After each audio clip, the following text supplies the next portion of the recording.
Qarë, unë të pyet atje kam folur. Ilda.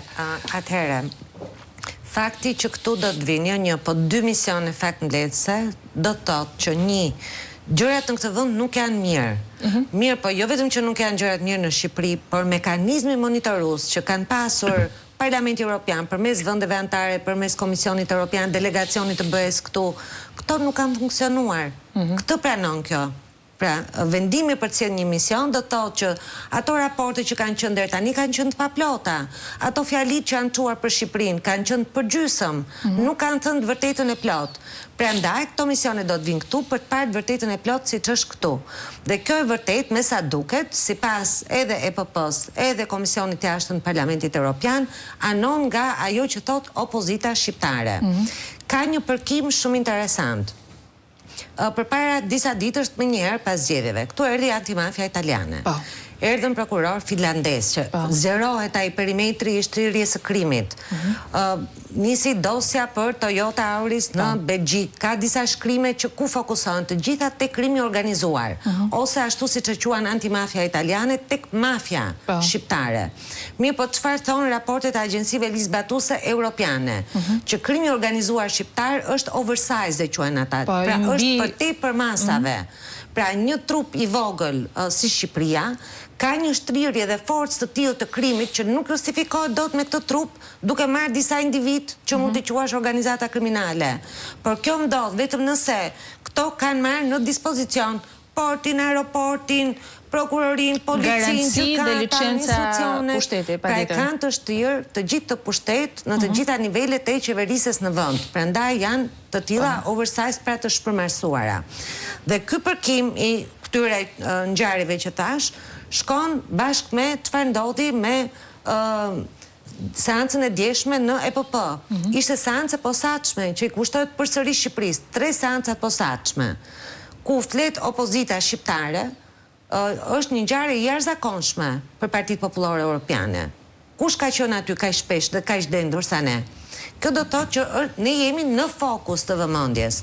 Dhe jo vetëm kaq, po dhe seanca e sotme me njëherë përsëri prapë për Shqipërinë, por duke sjellë në vëmendje prapë zgjedhjet e krimit, duket që ka një shkundje edhe të BE-s dhe të aktorëve të ndryshëm, pra nuk është vetëm aq uniforme, kemi aktorë të ndryshëm, e pranojmë, dhe institucionet të ndryshme, patjetër. Dhe institucionet të ndryshme, por ka një shkundje për të thënë që shikos, mund t'i pranojmë gjërat kështu siç janë në Shqipëri.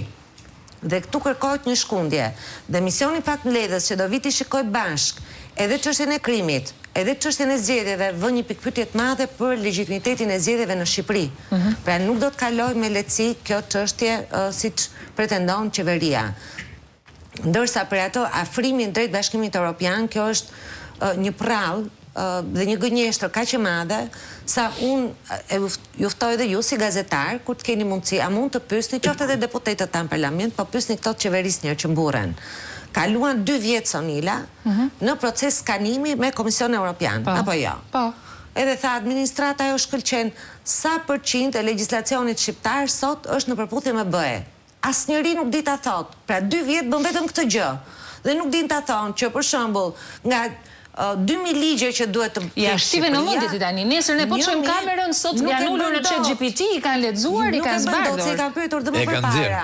Nuk e bëjnë dot. Nuk e bëjnë dot. Nuk e bëjnë dot. Bëj shaka. Ky është niveli i përgatitjes, po për çfarë flasin ato? Për fondet e IPARD-it që akoma nuk e dim se kur do të zhvillohen. Jo, zemër, ti jemi dakord me diçka. Jo, ata nuk flasin për këtë. Jo, Ilda. Lek po futemi në BE-n. As na duan euro që do duhet të shpërndahen në rajon.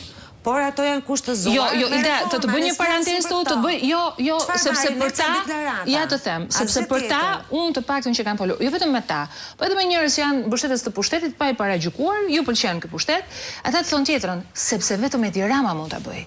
Sepse Edi Rama, me ato takimet e tij, me ato sharmin, me ato karizmën e tij, arrin të zhbëjë dhe mekanizmin integrues Bashkimit Evropian. Ai ka marrëveshje, ka miq, ka do ta bëj. Kjo është logjika, kështu që mos u lot të thuash sa i kanë lidhet në tapet të kuq në Shqipëri, është bërë si Aladin në tapet fluturus, kryeministri ynë, dhe në çfarë përmblidhet tjetër ca deklarata që i merr aty këtu i tregton. Aty këtu. Ndërkohë vendet e tjera të rajonit marrin parat. E vërtet është. Marrin parat, marrin ndihmën dhe ndihmon. Siç morën dhe projektet në procesin e Berlinit. Të tyre. Ndërkohë që qytetarët shqiptar u zbrazën xhepat dhe kishte edhe një fjali ajo rezoluta sot që nuk u përfund, që thoshte ekonomia shqiptare duhet të vi në hullit e duhura sepse ka humbur drejtimin. Pra vinte edhe një pikë pyetje të madhe për ekonominë. Duhet të ndryshojë modeli ekonomik në Shqipëri. Cili model ekonomik? Duhet ndryshojnë në Shqipëri. I asaj që dhe antimafia italiane, po dhe raportet, edhe raportet ndërkombëtare, edhe i Dashit, edhe po të duash të progresit, evidentojnë, i fundit i progresit e kishte qartësisht ndërtimin si një nga, meqenëse është një nga sektorët më të rëndësishëm të ekonomisë shqiptare, është ai që garanton kullat e lartë. E thoshte fjalë për fjalë, kishte edhe emra konkret, jemi realist. Por ndërkohë është zbardhur edhe takimi i zotit Berisha me Gale, përfaqësuesin e komisionit të jashtëm, ja cilat kanë qenë fjalë kyçet kryesore, 9.